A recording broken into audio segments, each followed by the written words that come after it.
Isabella Romano pressed her back against the cold wall of Adrian Moretti's private office and did not breathe. The black case was in her hands, and the sound of boots on marble was getting closer. If you have ever held something that was never meant to be found, something that carried the weight of someone else's entire life inside it, then you already know the feeling that was moving through Isabella's body in that moment. Not just fear, something older than fear. The certainty that the world she had been living in was never the real world at all. Before we go any further, if this is your first time watching, please subscribe to our channel and follow this story all the way to the end. And drop a comment telling me what city you are watching from right now. I want to see how far this story has traveled. Now let us go back to where it all began. Isabella Romano had spent 3 years learning how to disappear. Not the kind of disappearing that required fake passports or dark alleyways. The kind that happened right in front of powerful people. The kind perfected by every woman who had ever carried a cleaning cart through marble hallways, while men in expensive suits talked over her head about money, about power, about the names of people they wanted to destroy. She was 31 years old.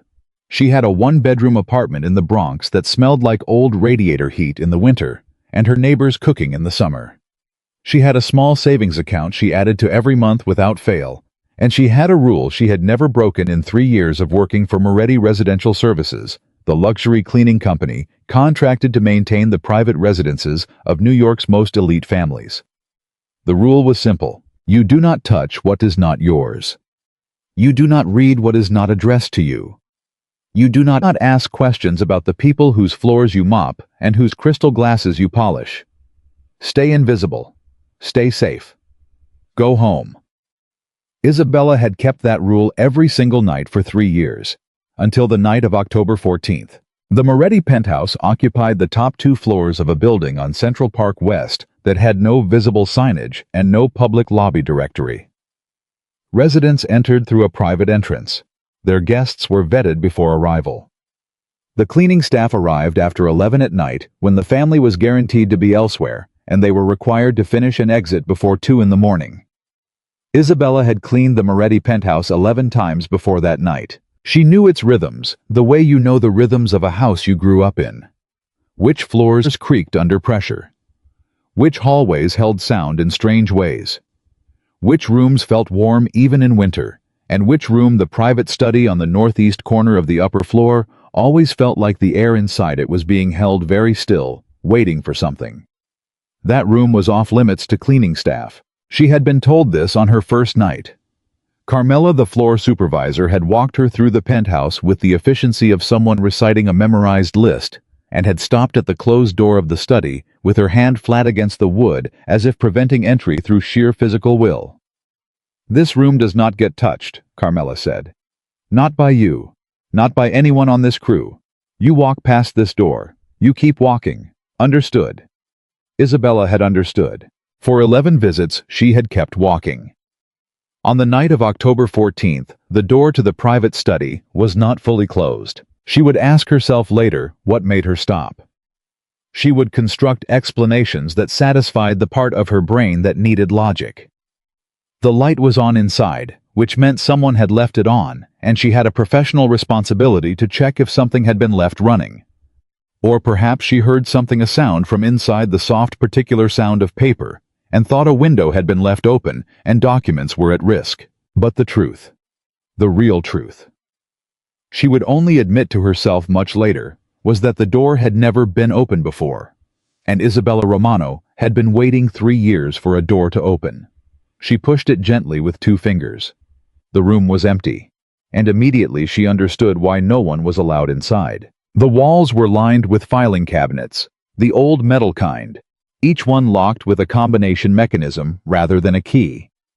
There was a desk in the center of the room that was completely clear on its surface, not a single pen or paper, which in Isabella's experience meant everything important was kept below the surface, not above it. There was a single lamp on. There was a painting on the wall that she recognized as expensive without being able to name the artist. And there was something wrong with the floor beneath the desk. She almost missed it. She was already pulling the door back toward its original position, already cataloging this as a momentary curiosity, already preparing to keep walking the way Carmela had instructed her to keep walking for 3 years. But the shadow was wrong. The lamp cast light at an angle that threw shadows in predictable directions, and the shadow beneath the right side of the desk did not match the geometry of the furniture above it. Something was creating mass where there should have been open space. Isabella stood still for 4 seconds. Then she crossed the room, crouched down, and looked beneath the desk. The black case was approximately the size of a hardcover novel. It was made of something that was not quite leather and not quite plastic, something in between, with a small combination lock on its front face and a handle along its top edge. It had been placed against the far interior corner of the desk's frame, which was why no one would have seen it from a standing position or from a normal crouching position. You had to be low and looking at a specific angle. Isabella reached for it without thinking. She would spend a long time trying to understand why she did that. She had kept the rule for 3 years. She had not touched what was not hers, had not read what was not addressed to her.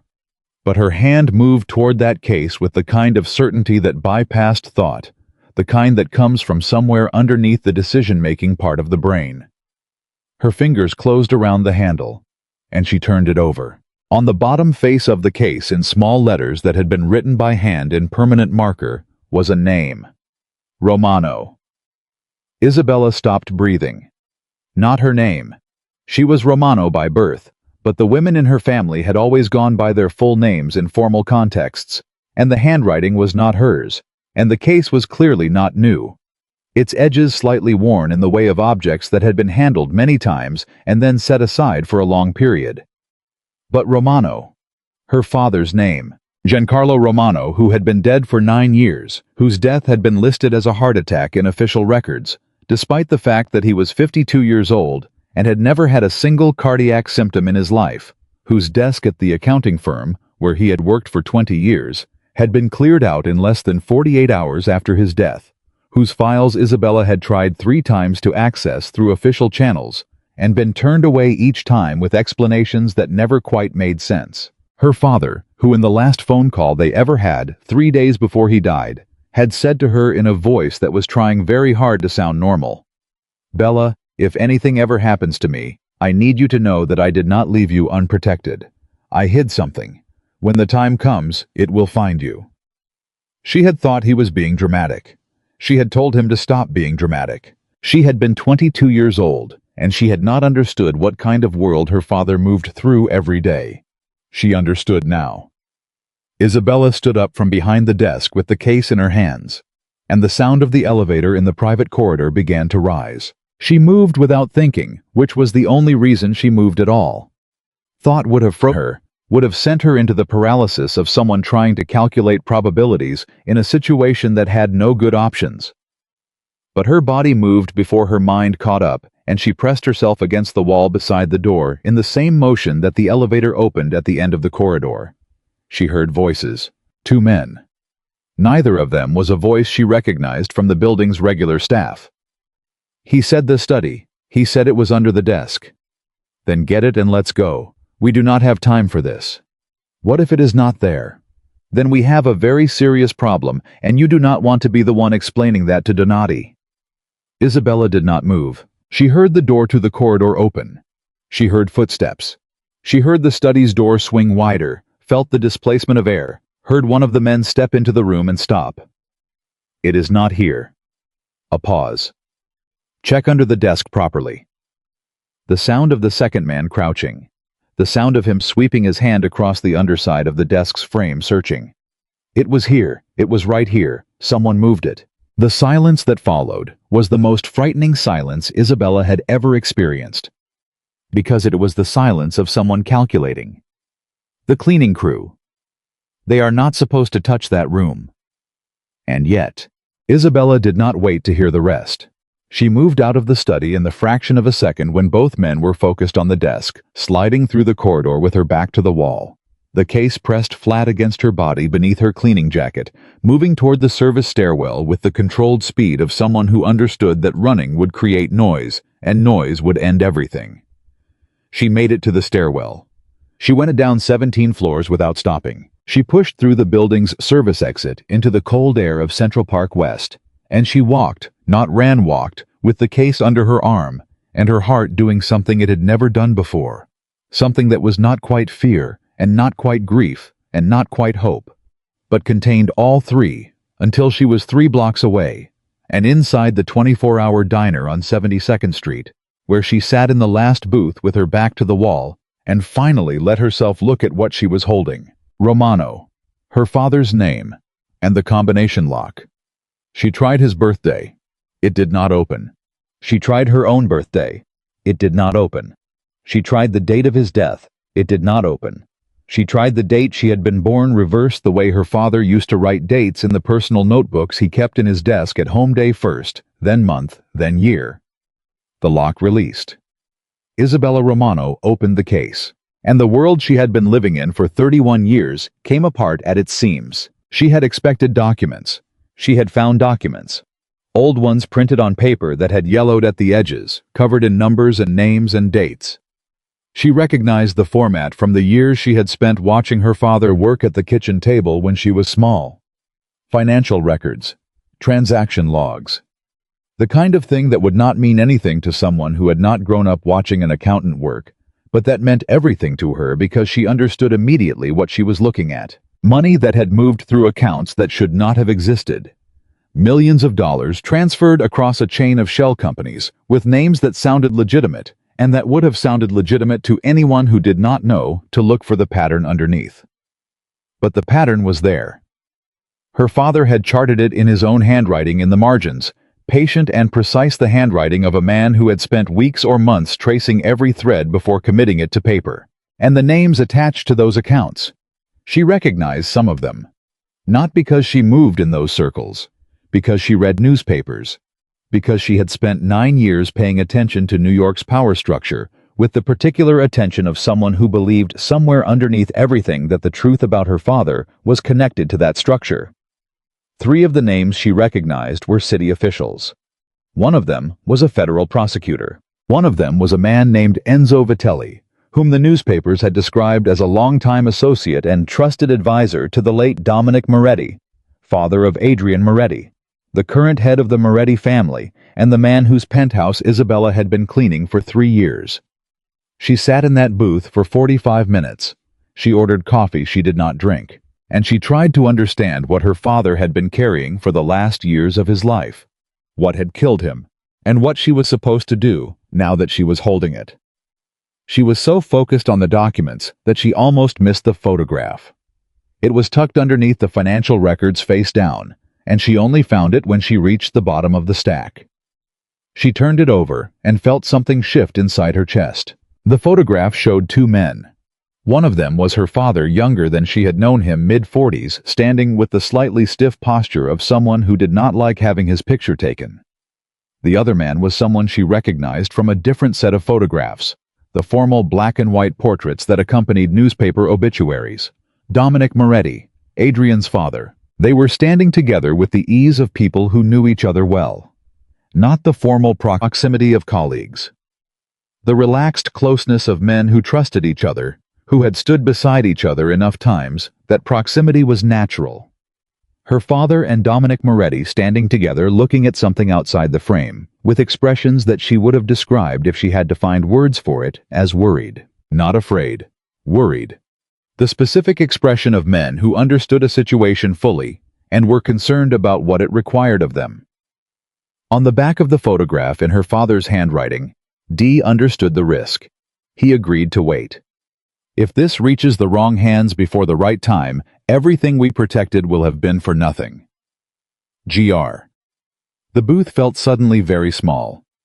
Isabella looked up and found Adrian Moretti standing at the entrance of the diner, still in his suit jacket, his tie loosened exactly 1 degree from formal, looking directly at her with the expression of a man who had been looking for something and had just found it in the last place he expected. He did not move toward her.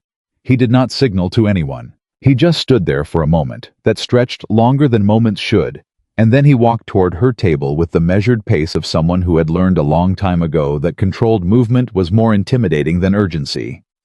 He sat down across from her. He looked at the case on the table. He looked at her. "I am going to ask you one question," Adrian Moretti said. His voice was quiet, not soft. Quiet in the specific way of a man who had never needed to raise it to make himself understood. And I need you to understand that how you answer it is going to determine what happens next for both of us. Isabella did not look away. What's inside that case? And Isabella Romano, the maid who had spent 3 years learning how to be invisible, made a decision that surprised even herself. She did not close this case. She did not lie. She looked at Adrian Moretti with her father's photograph in her hand, and she said the words that would change everything. Your father knew my father, and they both died protecting what's in here. And I think the person who had them both killed is someone you still trust. Adrian Moretti did not move for a long time. When he finally spoke, his voice had changed in a way she could not immediately name. Something underneath the controlled quiet had shifted. Tell me his name, he said. Not yet, Isabella said. First you tell me why you are here, how you found me, and why, if you already knew this case existed, you let it sit under that desk for however long it has been there. The silence between them held everything the conversation had not said yet, and Isabella kept her hand flat on the case on her father's name, written in permanent marker, and she did not let go. Because whatever happened next, she was finished being invisible. Adrian Moretti did not answer her question right away. That was the first thing Isabella noticed. In her experience, powerful men answered questions immediately because immediate answers were a form of dominance, a way of establishing that they controlled the pace of every exchange. The men who had sat across from her father at dinner when she was a child, the partners from his firm, the clients who came to their house on holidays. They had all spoken with the reflexive speed of people who had never been required to wait for anything. Adrian waited. He looked at her the way a man looks at something that has just rearranged his understanding of a situation he thought he had contained. Not angry. Not calculating, at least not visibly. Something more complicated than either of those things. He looked at her the way her father used to look at a set of accounts that did not balance with the specific attention of someone who respected the problem enough to give it real time. Then he said, "How long have you been working in my building?" 3 years, Isabella said. 3 years. He repeated it without inflection. And in 3 years, you never touched that room. No. What changed tonight? She had asked herself that same question a dozen times in the 45 minutes between finding the case and finding him standing at the diner entrance. She still did not have an answer that was completely honest, without also being the kind of answer that revealed more than she was ready to reveal. The door was open, she said. It had never been open before. And that was enough for you to go inside. The door being open was enough for me to see the light was on. The light being on was enough for me to check. And what I found under the desk was enough for me to take it. Adrian looked at the case. You opened it? Yes. The combination lock? Yes. Something moved across his face. Not surprise. The shadow of surprise, the way a man looks when something he had theorized about has just been confirmed. What combination did you use? Isabella did not answer that immediately, because the answer was her father's handwriting system. The reversed dates that Giancarlo Romano had used in every personal notebook he had ever kept, and the fact that she had known it meant something about what she was beginning to understand about the connection between this case and everything her father had told her in the last phone call she ever had with him.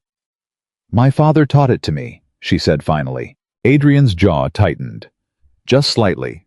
The kind of micro-tension that most people would miss, but that Isabella had spent 3 years learning to read in the faces of men who believed they were unreadable. Your father, he said. Giancarlo Romano. He worked for Castellano and Associates for 20 years. His primary client in the last 4 years of his contract was a holding company called Meridian Capital Group. She paused. I imagine that name is familiar to you. Adrian did not confirm or deny. He said nothing, and his silence confirmed everything. He died 9 years ago, Isabella continued.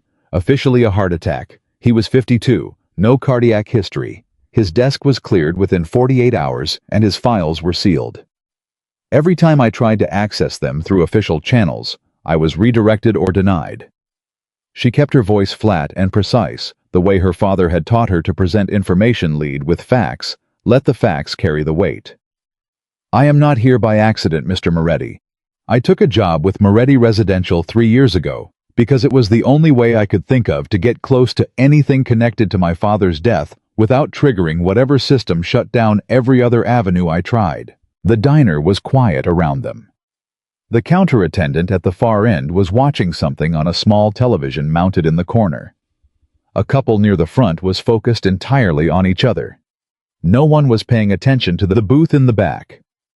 Adrian leaned forward very slightly. "You have been inside my home," he said, 11 times.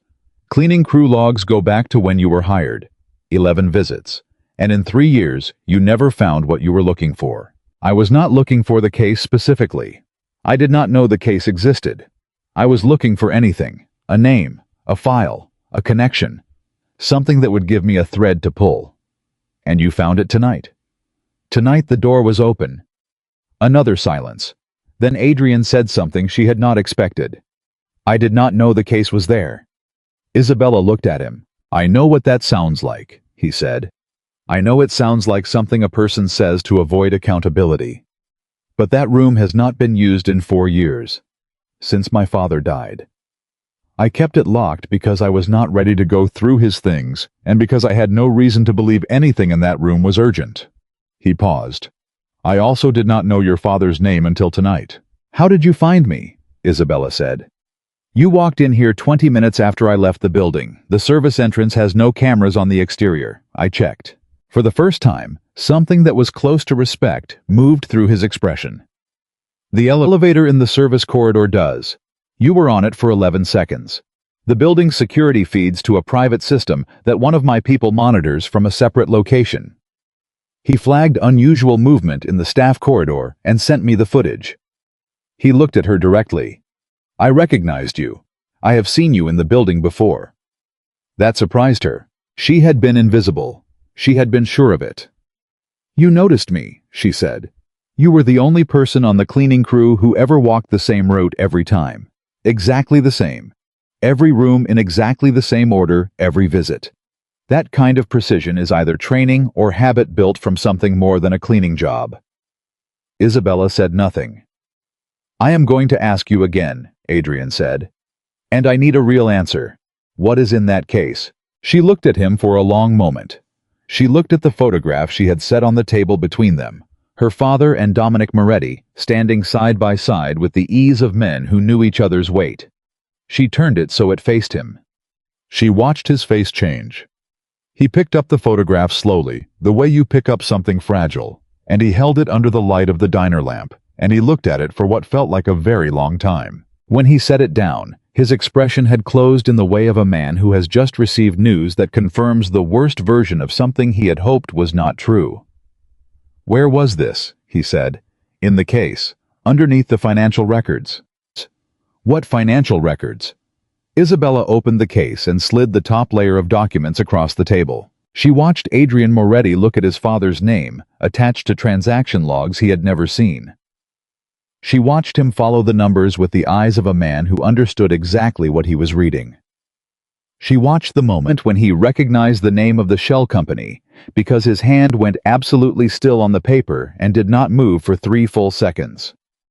"Meridian Capital Group," he said. "Your father's holding company," Isabella said. "According to what my father documented in those records, Meridian was used as a transfer point for funds from at least 4 other entities. 3 of them are listed by name in the margins. 1 of them is not. The 4th account. My father wrote a note on the back of page 7. He said he could trace the source of the 4th account, but that doing so would require accessing records that were held by someone inside the organization itself.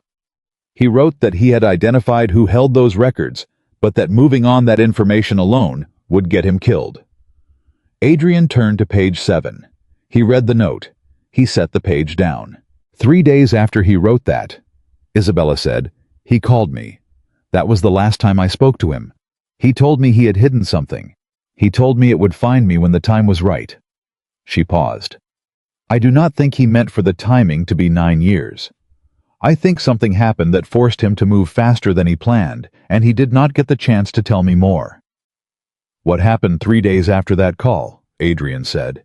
He was not asking. He died, Isabella said. In his apartment. Alone. The official finding was cardiac arrest. The silence between them had weight now. The kind of weight that comes when two people have arrived at the same conclusion through different routes, and neither of them wants to say it first, because saying it changes what comes next. Adrian said it. My father's people were watching your father. Yes? And my father either ordered the surveillance or knew about it. Based on what is in those records, your father knew about it. Based on that photograph, they had a relationship that went beyond professional. And based on the note on page 7, your father was trying to protect your father from something, or with him, or both. Adrian stood up from the table. Isabella's hand moved to the case. Sit down, she said, quietly, but with the tone of someone who had not come this far to lose the only leverage she had. He looked at her. I will sit down, he said, when you tell me where you plan to go with that case. Somewhere safe. There is nowhere safe if what is in those documents is what I think it is. Then we have a mutual problem, Isabella said. And you are going to sit down, and we are going to figure out together what to do about it. He sat down, and something shifted in the dynamic between them in that moment, something that neither of them named, but that both of them felt. The cleaning woman and the Mafia boss, in a 24-hour diner on 72nd Street, looking at documents that connected their dead fathers in ways neither of them had understood an hour ago. Adrian pulled the documents toward him again. He went through them methodically, page by page, in the way of someone who reads financial records professionally and who is building a picture in real time. Isabella watched his face. She had learned in 3 years of moving through spaces belonging to powerful people how to read what someone was feeling through the expressions they did not know they were making. He was not just reading. He was recognizing. He reached a page she had not looked at carefully yet, 3/4 of the way through the stack, and he stopped. This is a payment record, he said. I know. It is dated 11 years ago. I know. The receiving account. He stopped. He turned the page slightly, as if a different angle might change what the numbers said. It did not change what the numbers said. This account belongs to someone in my organization. Which someone? Isabella said. Someone who is still in my organization, Adrian said. Someone who has been in my organization for 14 years. Someone I have trusted for the last 4 years with everything that used to belong to my father. Isabella felt the cold move through her chest. What is his name? Adrian looked at her. For the first time since he had walked into the diner, something in his expression broke open slightly, something that was not the controlled surface of Adrian Moretti, the public figure, or Adrian Moretti, the head of a powerful family, but something underneath that, something that looked very much like the face of a man who had just understood that he had been living inside a lie for years and had never noticed. Enzo Vitelli, he said. Isabella had read that name in the newspaper. She had read it the way she had read every name connected to the Moretti family over 9 years, adding it to the mental map she was building of a world she had been locked out of. She had read that Enzo Vitelli was a trusted advisor, a longtime associate, a man who had been beside Dominic Moretti for decades, and who had seamlessly transferred his loyalty to Adrian after Dominic's death. She had read it, and she had noted it. She had not known until this moment that his name was in her father's records. He was there, she said, from the beginning. How was my father's closest friend? Adrian said. The words came out with a specific kind of damage in them, the damage of someone dismantling a belief they built their world on. He stood beside me at my father's funeral. He was the one who told me what my father would have wanted for the organization. He was the one who guided me through the first year after I took over. He stopped. He told me your father was an informant. Isabella's whole body went still. He told you what? 9 years ago, shortly after I took over. He came to me with a file. He said that one of my father's accountants, a man named Romano, had been approached by federal investigators and had agreed to cooperate. He said my father had handled the situation before his death, and that I should consider the matter closed. The word handled sat between them like something that had been left on the table without a warning. Isabella did not speak for a moment. Because she was doing something she had learned from her father. She was taking the new information, holding it against what she already knew, checking whether it fit or whether it created contradictions. A good accountant, Giancarlo Romano, had once told her, does not accept numbers that do not balance. He finds out why they do not balance. Your father died 14 months before my father, she said. And Enzo Vitelli was in your father's inner circle from the beginning. And the payment records in those documents show a receiving account that belongs to Vitelli dated 11 years ago, which is 3 years before my father died. Yes, Adrian said. So Vitelli was receiving payments from the fourth account. The one my father could not trace without accessing internal records. The one he said would get him killed if he moved on it without preparation. Yes. And then my father died. And then shortly after you took over, Vitelli came to you and told you my father was an informant, which gave you a reason to consider the case closed and stop asking questions. Yes. And the case that was hidden under your desk in a room that has not been opened in 4 years. Adrian said nothing. Who else knew that room existed? Isabella said. Who else had access to it? My father, me, and Enzo Vitelli, who managed my father's private affairs for the last decade of his life. The diner felt very quiet. He did not know the case was there, Adrian said slowly. Or he would have retrieved it long before tonight, unless he knew it was there and he did not know how to open it, Isabella said. Or unless he was waiting for something, some reason to go back in. What reason? Isabella thought about the 2 men she had heard in the corridor. The boots on marble. The voice saying they did not have time. The voice mentioning Donati. Who is Donati? She said. Adrian looked at her sharply. Where did you hear that name? In the corridor, when I was hiding in the study. One of the men said that if the case was not there, they would have a problem explaining it to Donati. Adrian was already reaching for his phone. Do not call anyone yet, Isabella said. He stopped. If Vitelli sent those men tonight, and if he has someone inside your security system or your organization feeding him information, then any call you make right now could tell him exactly where we are and what we have found. The pause that followed was the pause of a man accustomed to acting learning to wait. He put the phone down. Marco Donati, he said quietly. He runs a private security firm. He has done contract work for Vitelli over the years. I never asked questions about it because Vitelli presented it as his own business separate from family operations. He paused. If Vitelli hired Donati to retrieve the case, it means he has known for some time that the case exists and that it is in that room. It means he has been waiting for an opportunity. What changed? Isabella said. What happened recently that would give him a reason to act now after 4 years? Adrian was quiet for a moment. Then something shifted in his expression, the slow dawning of a connection being made.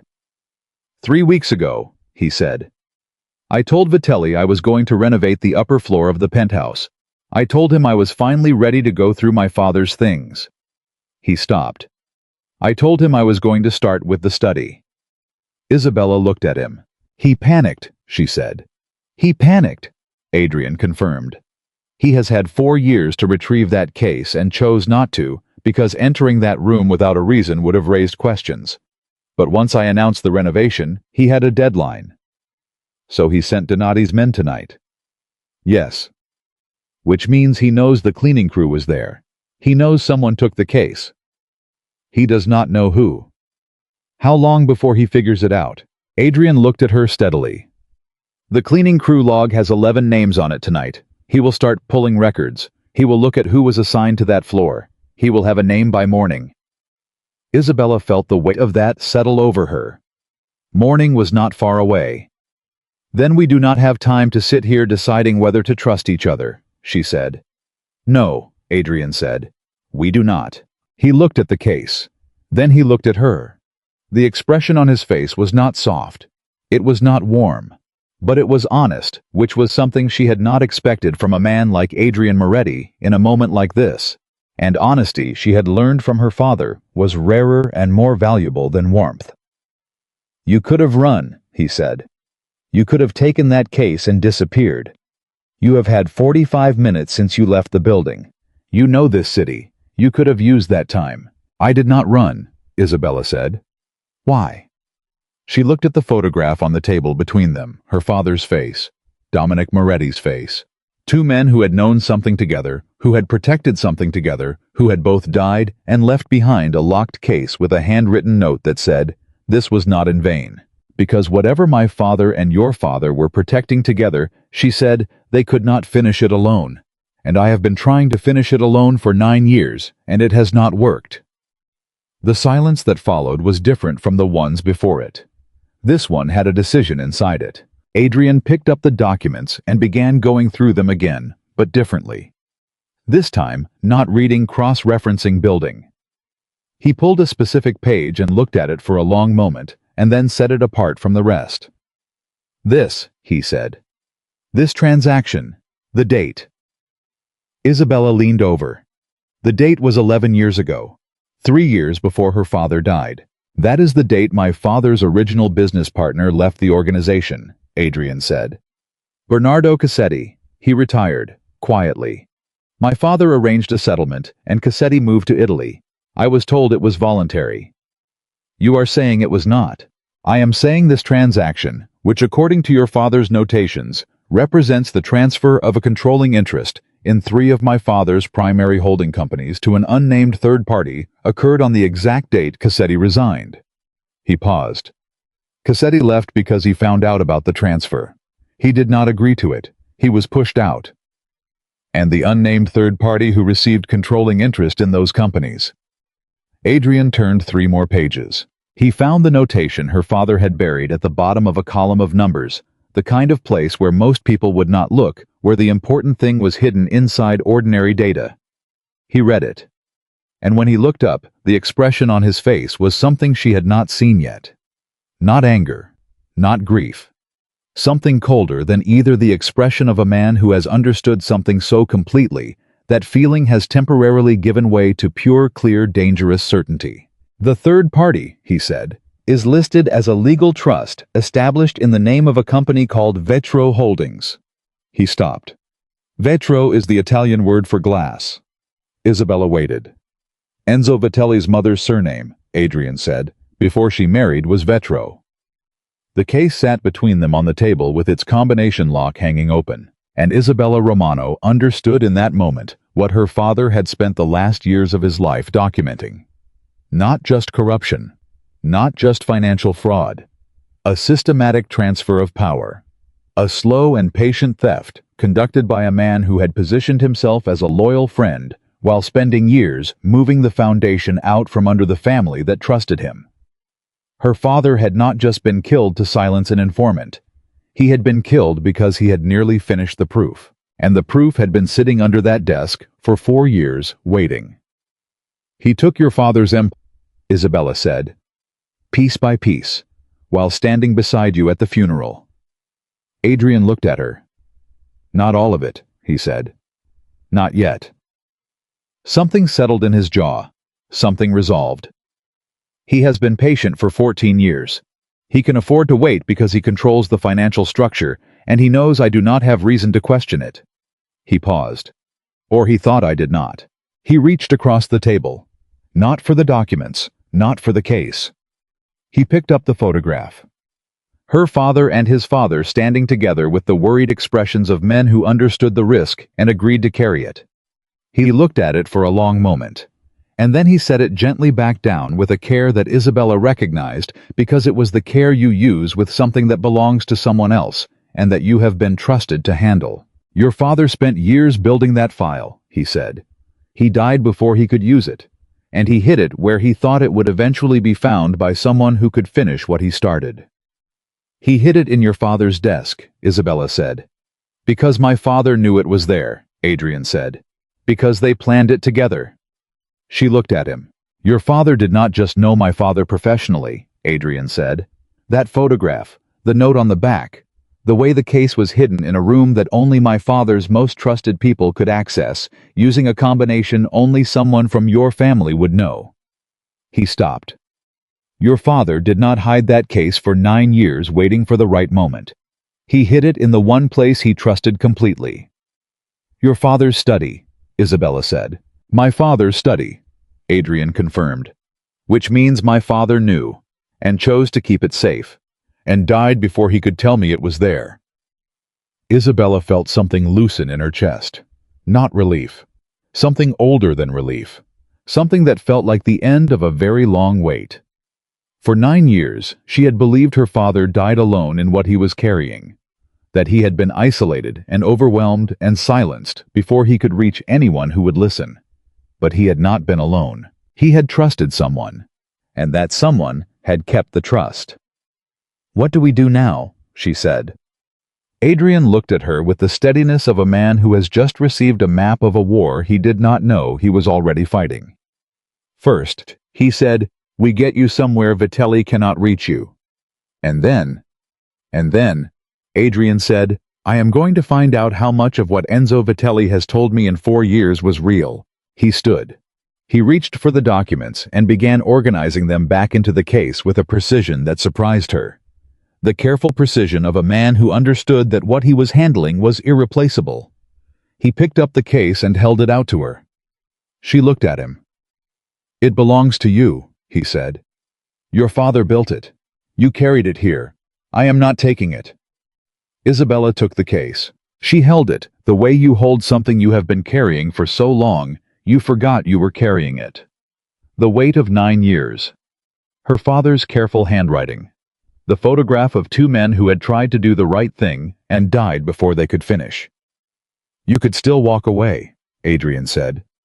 "You could take that case and leave New York and find somewhere quiet and let this be someone else's problem." "Could you?" she said. He considered it. "No," he said.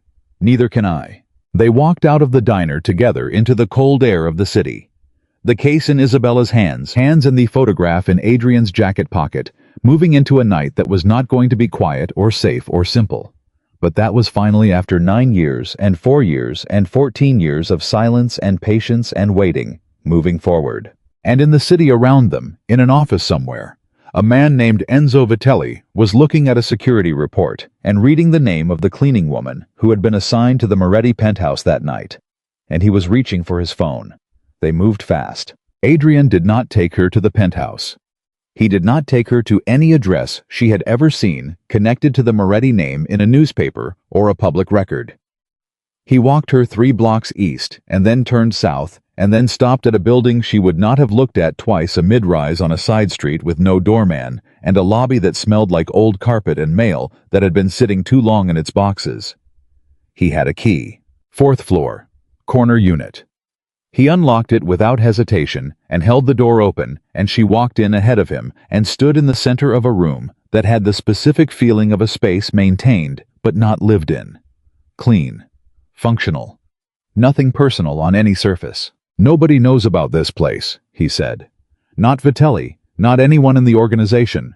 My father kept it off every record. I found out about it 2 years ago when I was going through his private documents." He paused. "I have never told anyone it exists." Isabella set the case on the table. "You are trusting me with that information," she said. "You trusted me with the case," he said. "We are past the point of keeping score." She looked at him. In the light of the apartment, away from the public performance of the diner, he looked different. Not smaller. More real.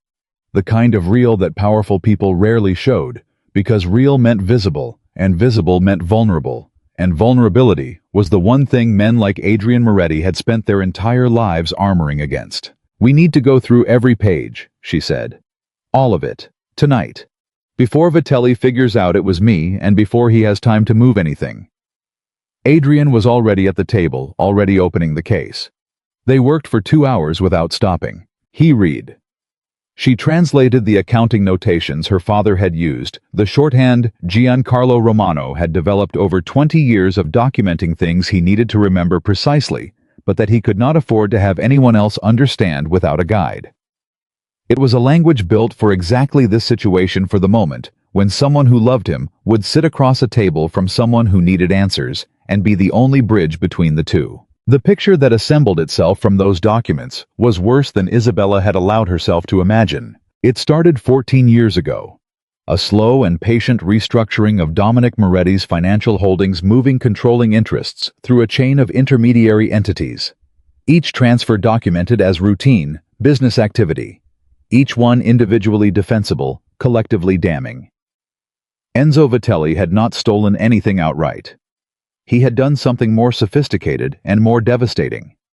He had positioned himself over more than a decade to be the actual controlling authority over the financial infrastructure of the Moretti organization, while allowing the appearance of Moretti control to remain intact. By the time Dominic Moretti died, Vitelli controlled through Vetro Holdings and 4 subsidiary trusts, 63% of the organization's liquid assets and the majority stake in its 3 most profitable legitimate businesses. Adrian sat back from the table when they reached that number. He sat back, and he put both hands flat on the surface, and he looked at the ceiling, and he breathed the way a man breathes when he is absorbing something that would break a lesser person and choosing in real time not to be broken by it. 63%, he said. Yes, Isabella said. For 4 years, I have been running an organization that he effectively owns. Not owns, controls. There is a difference, and your father's lawyers would know it if you showed them these documents. My father's lawyers, Adrian said, have been on retainer to the organization for 20 years. Some of them dealt with Vitelli directly. I cannot walk into that office with this. No, Isabella said. You cannot. I need someone outside. Someone with no connection to the organization. Someone who will not be reached before you get to them. He looked at her. You have been thinking about this longer than tonight. I have been thinking about what to do with evidence like this for 9 years, she said. The problem was always the same. You cannot go to law enforcement when you do not know who law enforcement reports to. You cannot go to the press when you do not know who owns the press. You cannot go to a lawyer when you do not know who the lawyer talks to at dinner. So what do you go to?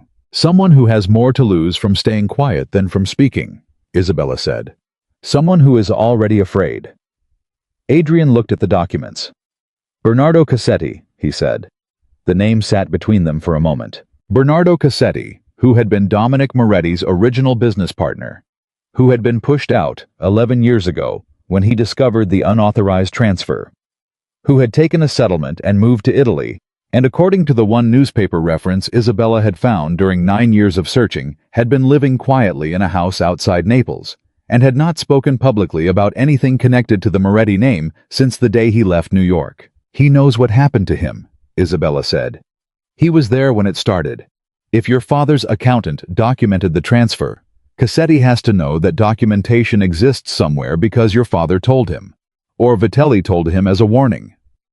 Either way, Adrian said, Cassetti has been sitting in Naples for 11 years knowing what Vitelli did and choosing to stay quiet. Because staying quiet was the safe choice. Until it was not. Adrian stood up. He picked up his phone, then remembered what Isabella had said in the diner about calls, and he set it back down. Can Vitelli trace your personal phone? Isabella said. He has access to the organization's communication systems. My personal phone goes through a separate carrier, but the number is not secret. Then we do not use your phone, Isabella said. She reached into the pocket of her cleaning jacket and produced a phone that was not the kind of phone most people carried. It was a basic model. No smartphone features a prepaid device with a physical keypad. Adrian looked at it. You carry a burner phone to cleaning jobs, he said. I have carried a burner phone for 3 years, Isabella said. Because I was always prepared for the night when the door was finally open. Something moved across his face that she did not try to name. He took the phone. He dialed a number from memory. It rang 4 times.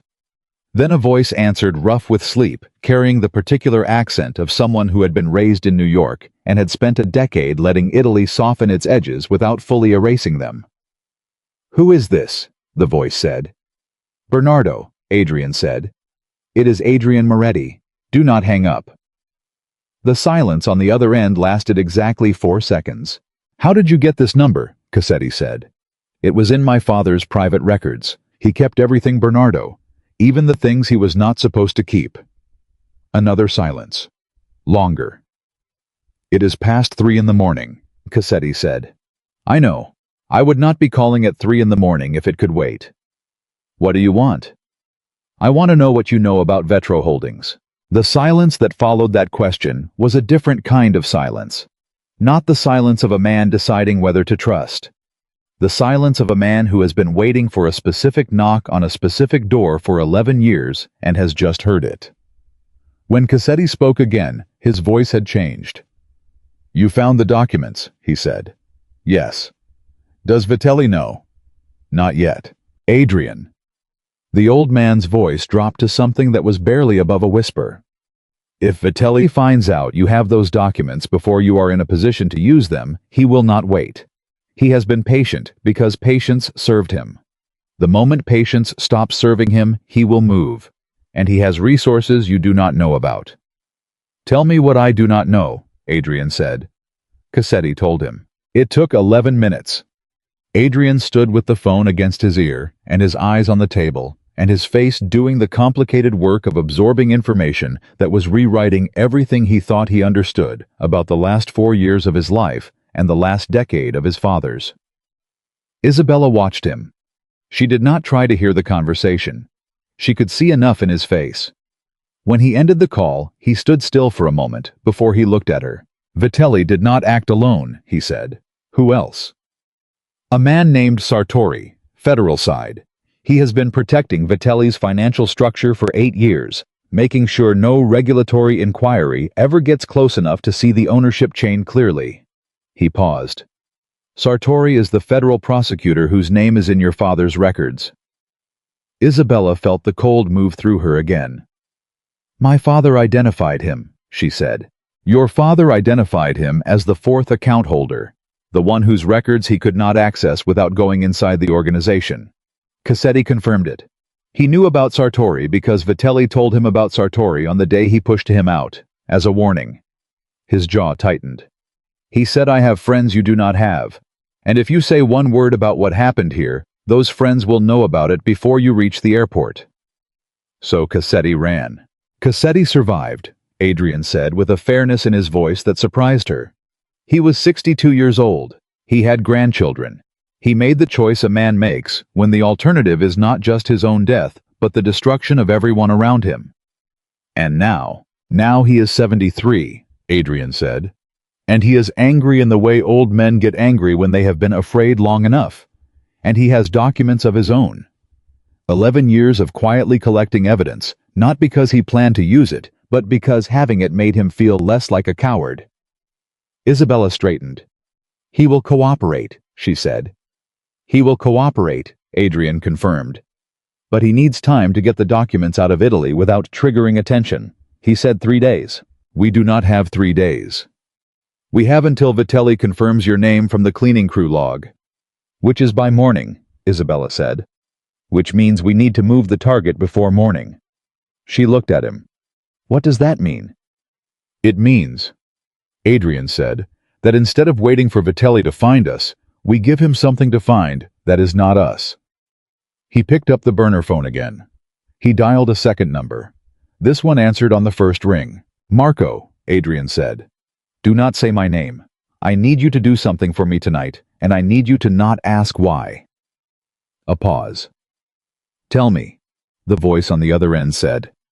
"I need you to go to the penthouse, to the study. I need you to open the desk and look under the right side frame, and I need you to tell me what you find." Another pause. "Nothing," the voice said. "There is nothing there.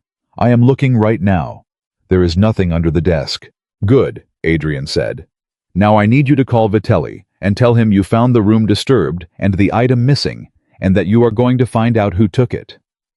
The silence on the other end was sharp. "Adrian," the voice said carefully, "do it, Marco, and do it in a way that sounds like you are genuinely trying to recover it. I need Vitelli looking for someone he is not going to find." "And who is he going to think took it?" "A ghost," Adrian said. "Someone who does not exist. Someone who was never on the crew log. Can you manage that?" A pause. "Consider it done," Marco said. Adrian ended the call. Isabella had been watching him.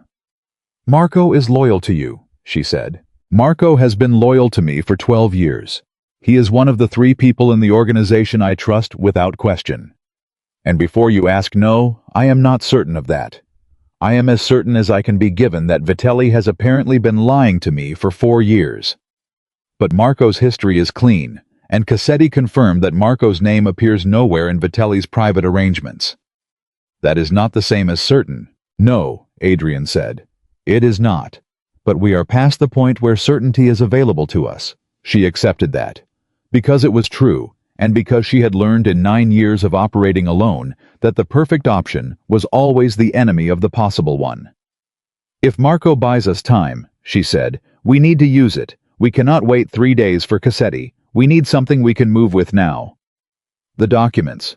The documents are evidence, but evidence needs a destination. A lawyer outside the system, outside New York, someone with federal clearance who has reason to want Sartori specifically. Adrian went still. There is a federal judge, he said slowly. Miriam Okafor. She has been conducting a quiet inquiry into financial irregularities connected to a real estate holding company in Lower Manhattan for the past 18 months. She said we need records from 3 entities and was refused on jurisdictional grounds each time. One of the entities she subpoenaed is a company called Ardmore Capital. And Ardmore Capital, Isabella said, is one of the 4 companies connected to Vetro Holdings in your father's documents, Adrian said. Page 9, 3rd column. Isabella opened the case and found page 9 and found the 3rd column and found the name Ardmore Capital in her father's handwriting, linked by a hand-drawn line to the notation that read 4th channel confirmed. Her father had connected Ardmore Capital to the 4th account 11 years ago, and a federal judge had been trying to subpoena Ardmore Capital's records for 18 months and had been blocked every time. She does not know what she is looking at, Isabella said. She knows something is there, Adrian said. She does not have what she needs to get through the blocks. We have what she needs. Yes. Can you reach her? Not directly. Not in a way that would not be noticed by the wrong people. He thought for a moment. But she clerked for a judge named Harrington in the Southern District. Harrington retired 2 years ago. He is a friend of my family's, a legitimate one, a man who helped my mother with her estate after my father died. He has no connection to the organization. He is exactly what he appears to be. And he would take a call from you. He would take a call from me at any hour, Adrian said. And he would be discreet. Then call him, Isabella said. Not from the burner. From a landline if this apartment has one. Adrian crossed to the wall where an old telephone was mounted, the kind that had not been fashionable in 20 years, and picked up the receiver. He looked at it for a moment, as if confirming it still worked. Then he dialed. He spoke for 4 minutes. He was careful, and he was precise, and he did not over-explain. He said he had come into possession of documents related to an active inquiry, and that he needed an introduction to Judge Okafor through a channel that would protect all parties. He said it was urgent. He said the documents would not remain secure indefinitely. Harrington did not ask questions. He said he would make a call. Adrian hung up and turned back to Isabella. Now we wait, he said.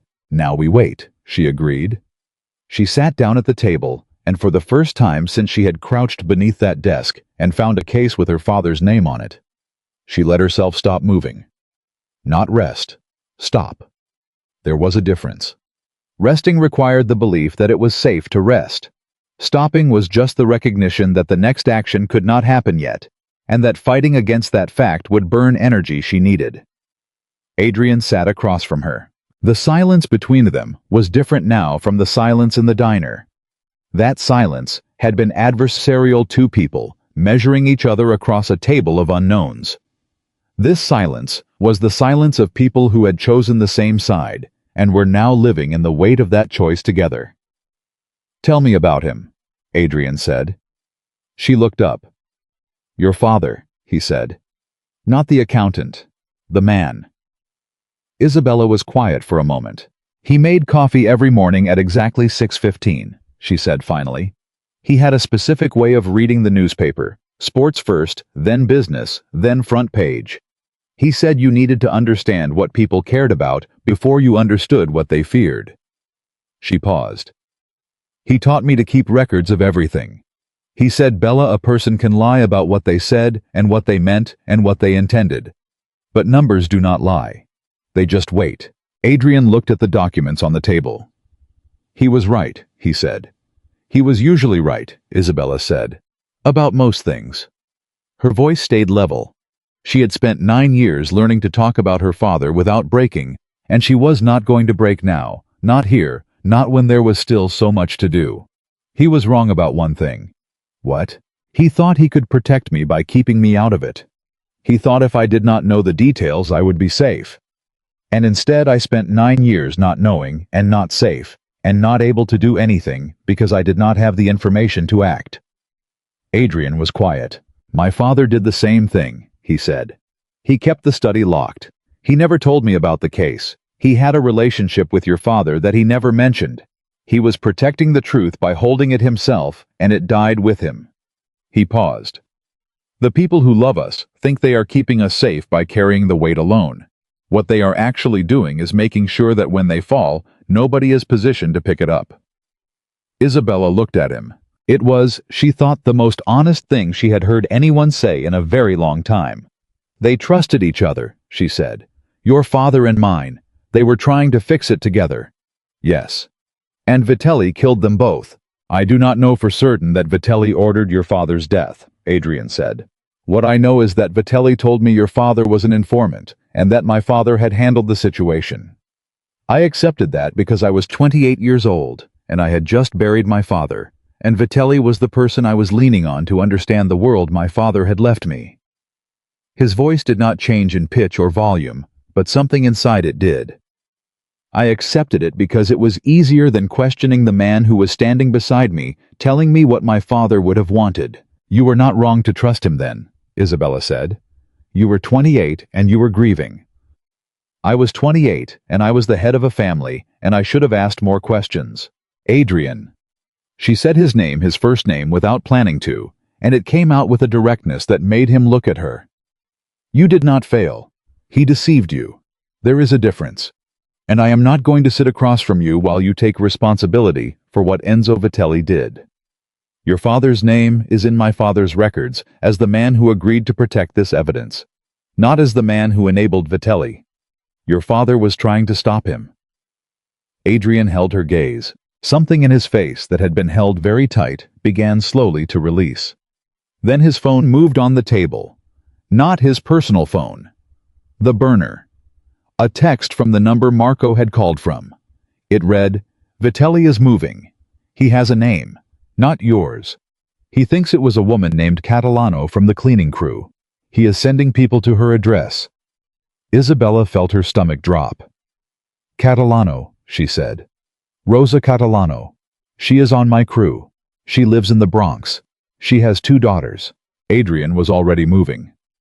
Marco, he said, taking the burner and dialing. I need you to get Rosa Catalano out of her apartment right now. Yes, tonight.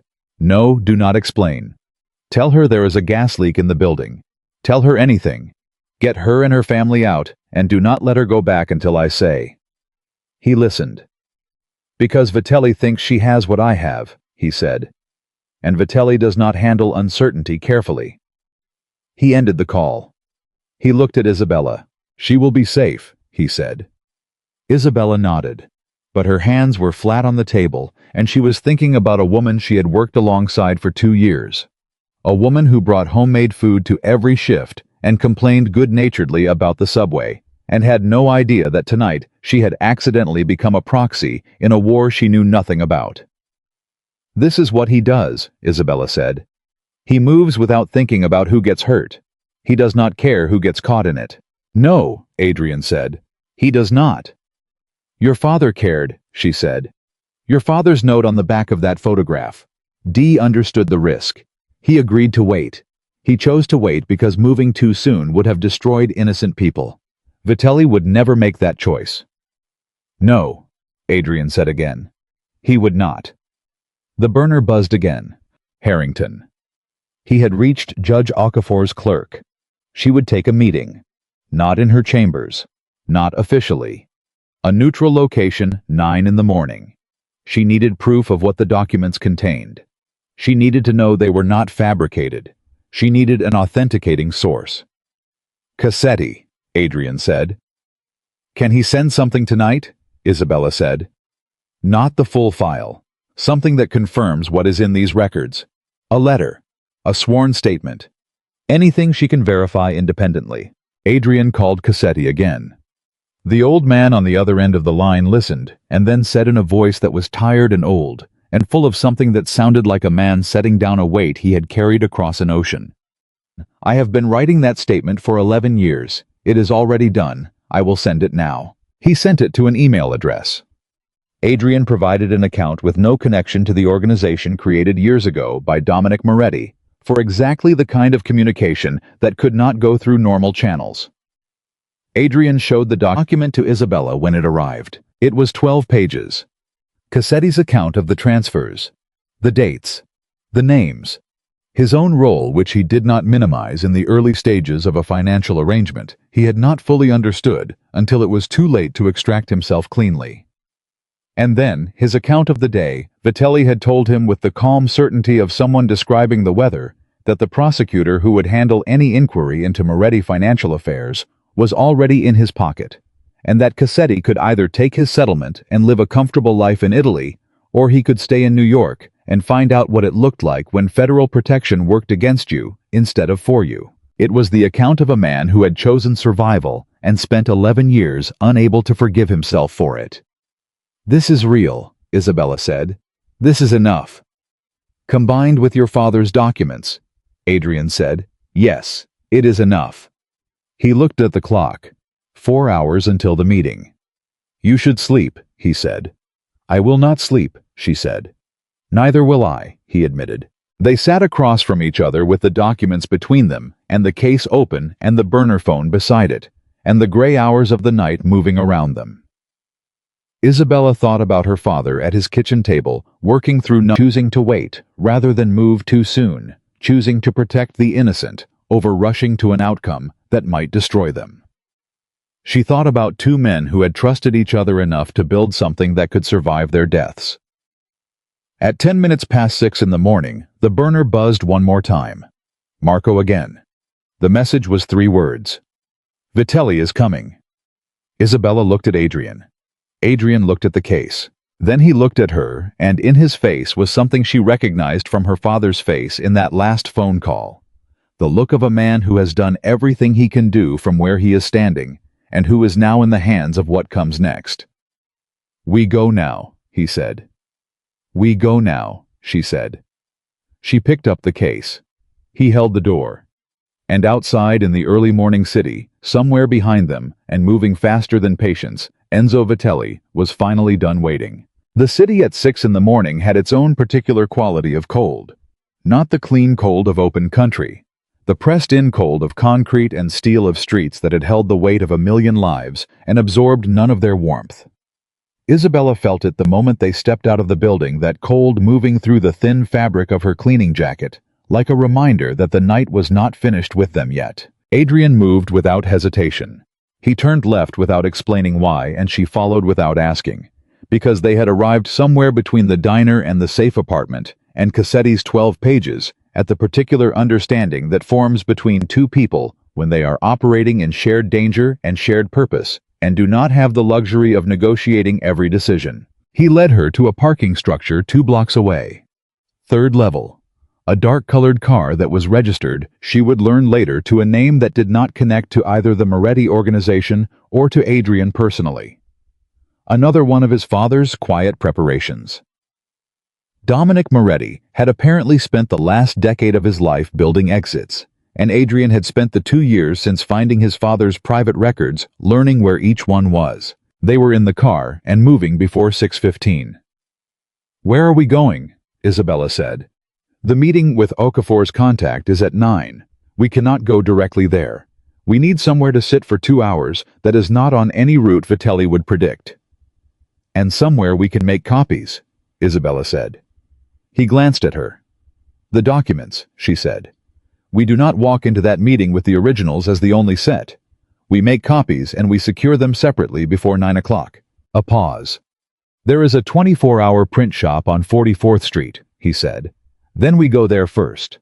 He changed direction without argument. The print shop was the kind of place that existed in New York in the specific overlap between late night and early morning, staffed by a young man who was listening to music through one earbud and who looked at them with the complete incuriosity of someone who had seen every combination of desperate and ordinary that a city could produce at that hour. He charged them $38 for 3 complete sets of copies, double-sided collated. He did not ask what the documents contained. He handed them their copies and went back to his music. Adrian divided the sets in the parking area outside. One set stayed with Isabella in the case with the originals. One set went into the interior pocket of his jacket.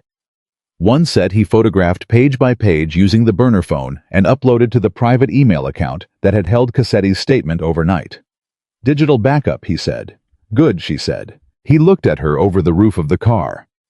In the early morning light, with the night still on both of them, she thought that he looked like a man who had aged 5 years since the diner, and who was carrying that age with a kind of deliberate dignity, choosing to wear the weight rather than collapse under it. "When this is over," he said, "you are going to need to disappear for a while." "I know," she said. "I can arrange that, safely, somewhere Vitelli cannot reach." "When this is over," she said, "let us talk about what happens when this is over." He nodded. He got in the car, she got in the car, and they drove. The burner buzzed at 6:42. Marco again. The message read, "Vitelli went to the safe apartment. He has the address. He is there now with 4 men. He found it empty. He is not calm." Isabella read the message and felt the specific cold of a near miss. If they had waited another 30 minutes, if they had sat longer with the documents, if Adrian had not moved the moment Marco's warning arrived. "He found the apartment," she said. "I know," Adrian said. He had read it over her shoulder. "He has had that address for a long time, longer than tonight, which means someone told him about it." "I thought you said no one knew about it." "I said Vitelli did not know. I was wrong." His voice was flat, not with the flatness of someone suppressing emotion, but with the flatness of someone processing a recalibration in real time. "There are 3 people in the organization who could have known about that apartment. I told you 2 of them I trust without question. Marco is one. The other is a woman named Sarah, who handled my father's private correspondence for 15 years, and who I kept on after his death. And the third." Howe was quiet for a moment. "Daniel," he said. "My cousin. He has been inside the organization for 8 years. I have never had a reason to doubt him." He paused.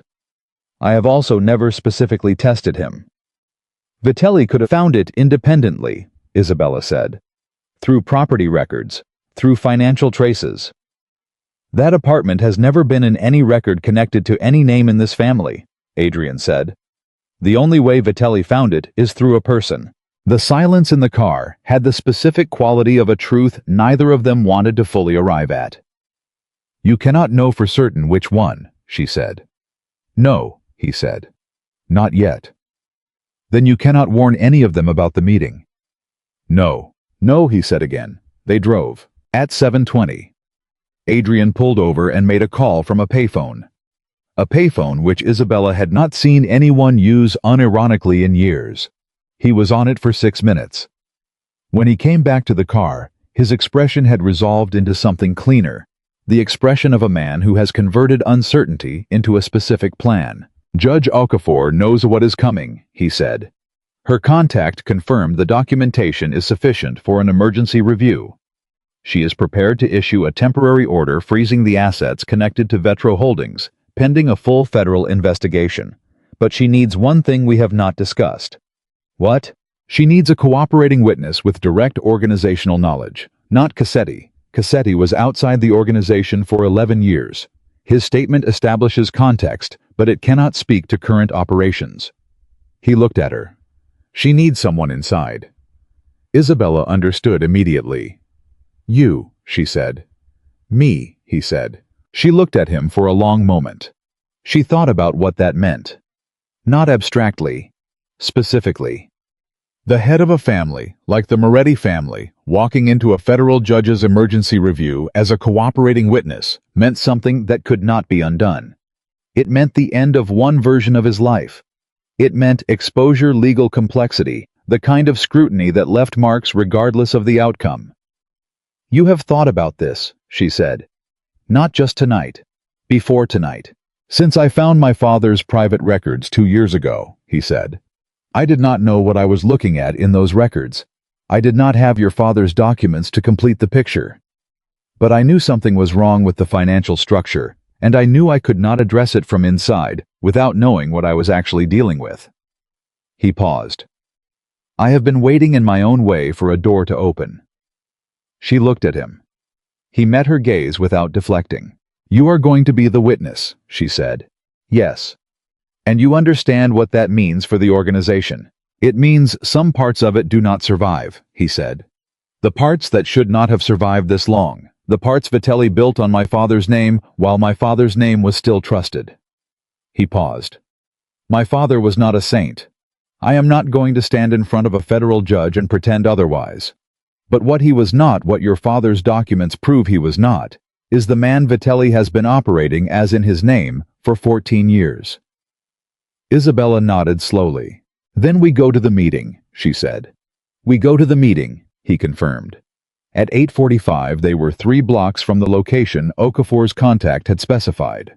A hotel conference room, mid-range, the kind of place where lawyers and insurance adjusters held meetings, and no one looked twice at people with briefcases and serious expressions.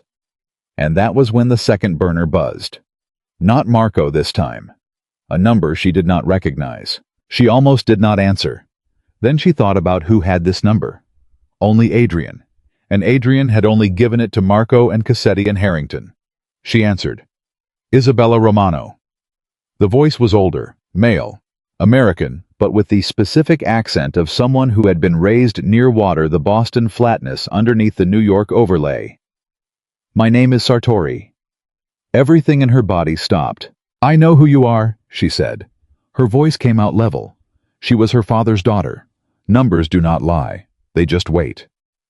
Then you know that I am in a position to make what you are carrying meaningless, Sartori said. I want you to understand that before we have this conversation. I am not calling to threaten you. I am calling because I would like to offer you an alternative to what you are about to do. She had put the call on the burner's speaker without thinking about it. Adrian had heard the name. He had gone very still beside her. Talk, Isabella said. The documents your father compiled are accurate, Sartori said. I am not disputing their accuracy. What I am telling you is that the case they make against the specific financial arrangements in question is complicated by several layers of legitimate legal structure that took years to build and that will take years to untangle in any proceeding. He paused. Years during which Enzo Vitelli will have ample time and motive to neutralize every witness who is not already under federal protection. You are telling me to be afraid, Isabella said. I am telling you to be realistic, Sartori said. You are a cleaning woman from the Bronx. Adrian Moretti is the head of a family with active federal scrutiny. Whatever you walk into that meeting with this morning, walk in knowing that the other side has 14 years of preparation, and I have 8 years of knowing exactly how federal investigations work from the inside. You are also on the wrong side of an evidence chain that includes your own name in my father's handwriting, Isabella said, and a sworn statement from Bernardo Cassetti, and a cooperating witness who has direct organizational knowledge and whose cooperation was not coerced. She paused. So when you say you can make what I am carrying meaningless, I think what you mean is that you are hoping I believe that. The silence on the other end was the most satisfying silence she had experienced since the combination lock on the case clicked open. Who gave you this number? She said. Sartori did not answer that. Was it Vitelli? She said. Or was it someone in Adrian's organization? Still nothing. You called me instead of the judge, Isabella said. Which means you already know she is involved, which means someone inside that meeting's preparation told you. Which means the leak is not in Adrian's organization. She looked at Adrian. It is in Okafor's clerk's office. Adrian took the phone from her. Mr. Sartori, he said, I want you to think very carefully about what your next action is going to be, because in approximately 40 minutes, I am going to walk into a room with a federal judge, 11 years of documented financial fraud, a cooperating witness statement from a former organizational partner, and my own full cooperation. What I do not yet have is evidence of your specific role in protecting Vitelli's structure from regulatory inquiry. He stopped. But I will, Because my father's accountant was thorough, and his daughter has been living with those documents for one night and has already found your name in 3 places. He paused. So your call to this phone, which is now recorded, is either the stupidest thing you have done in 8 years of very careful work, or you are calling because you want something. A very long pause. I want immunity, Sartori said. Adrian looked at Isabella. Isabella thought about her father, about the careful handwriting, about numbers that do not lie. She thought about justice and what it actually meant when you stripped away the satisfying fantasy version of it. The clean punishment, the clear reckoning, and looked at what it required in reality. What it required in reality was often ugly and partial and dependent on people. You did not choose making deals you did not love in exchange for outcomes that were not perfect but were real. She nodded. We cannot promise immunity, Adrian said into the phone. That is not within our authority to offer, and you know it. But what we can do is tell Judge Okafor that you called this number of your own volition at 8:52 in the morning with information useful to an active inquiry, and that you expressed willingness to cooperate. What happens from that point is between you and the federal system you have been working inside for 8 years. He stopped. That is all we can give you. Decide now. 12 seconds. I will be at the meeting, Sartori said. He ended the call. Isabella and Adrian looked at each other. He just walked himself into the investigation, she said. He walked himself in because he understands that what is coming cannot be stopped, and he wants to be on the side that survives it, Adrian said. He is not doing it out of conscience. I know, she said. But it does not matter why he does it. It matters what he brings. What he brings, Adrian said, is 8 years of internal knowledge of how Vitelli's financial protection was structured from the federal side. Combined with Cassetti's statement and your father's documents, it closes every gap.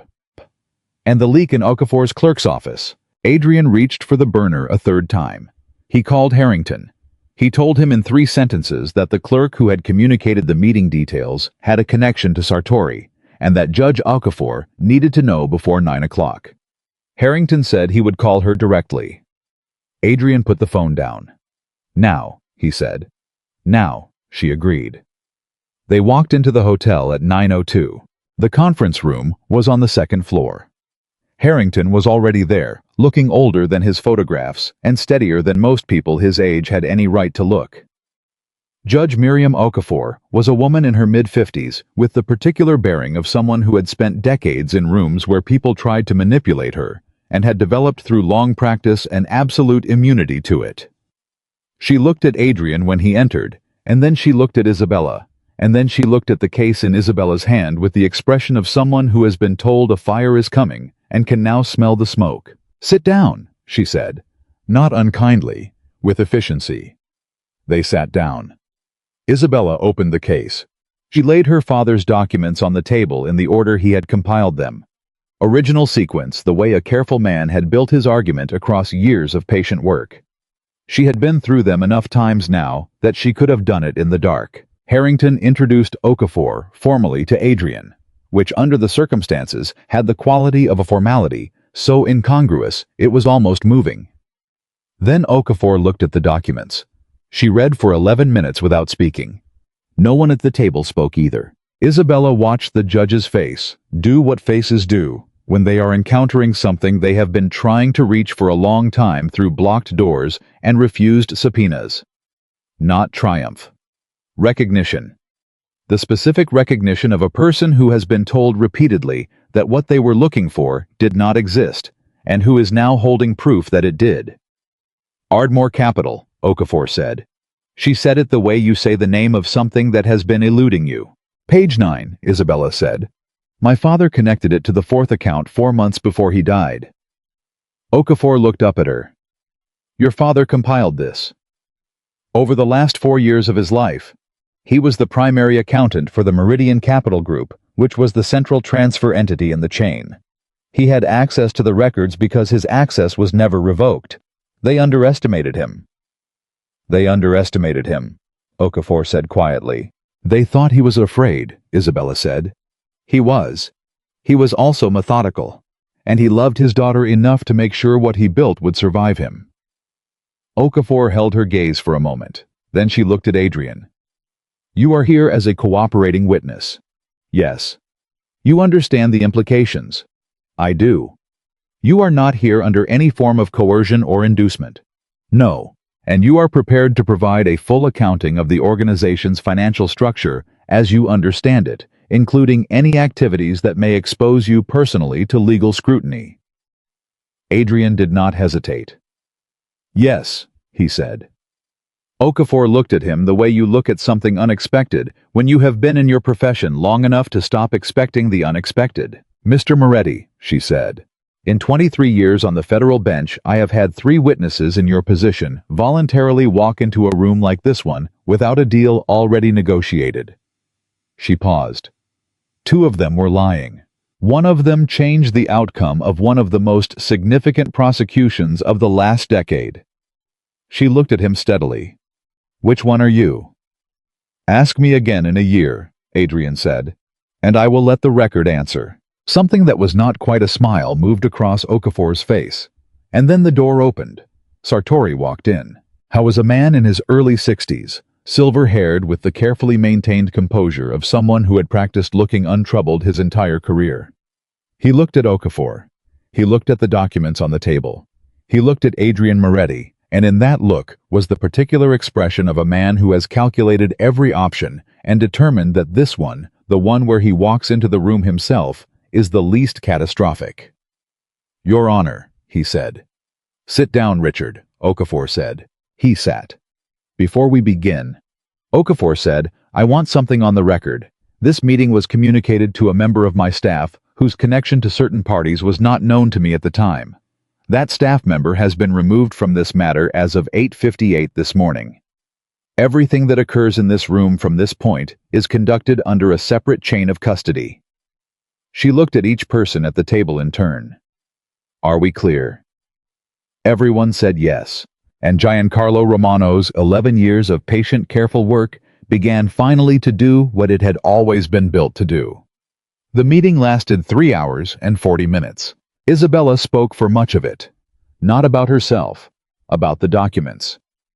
She translated her father's notation system, explained the cross-references, walked Okafor through the financial architecture, the way her father had walked her through accounting principles at the kitchen table when she was 8 years old.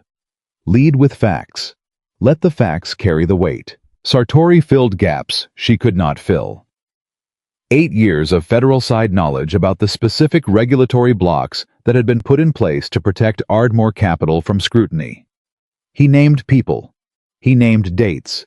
He named the specific mechanisms that had been used to redirect 3 separate inquiries away from the actual ownership chain. He did not do it gracefully. He did it with the stiff discomfort of someone paying a debt he had owed for a long time and did not enjoy paying. But he did it. Adrian spoke last. He spoke for 40 minutes about the financial structure of the Moretti organization, as he had understood it when he took over, and as he had come to understand it differently over the past 2 years. He spoke about Vetro Holdings and Enzo Vitelli, with the precision of a man who had been doing his own quiet accounting, and with the honesty of a man who understood that anything less than complete honesty in this room would undermine everything her father had built. At 12:47 in the afternoon, Judge Okafor signed the temporary order. Vitelli's assets were frozen pending investigation. Sartori's federal credentials were suspended pending review.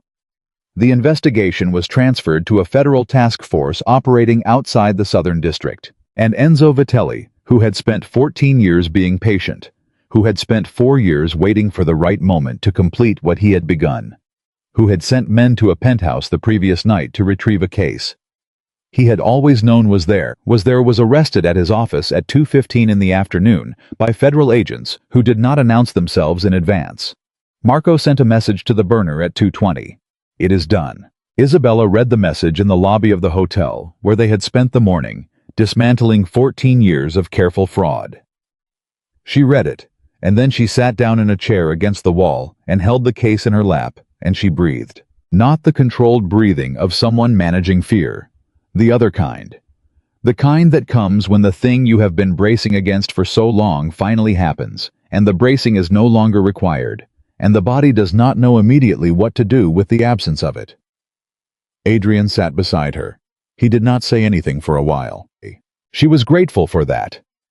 The men who understood that silence had its own function, that it was not a gap to be filled, but a space where something necessary was happening, those men were rarer than any of the documents she had spent the morning presenting.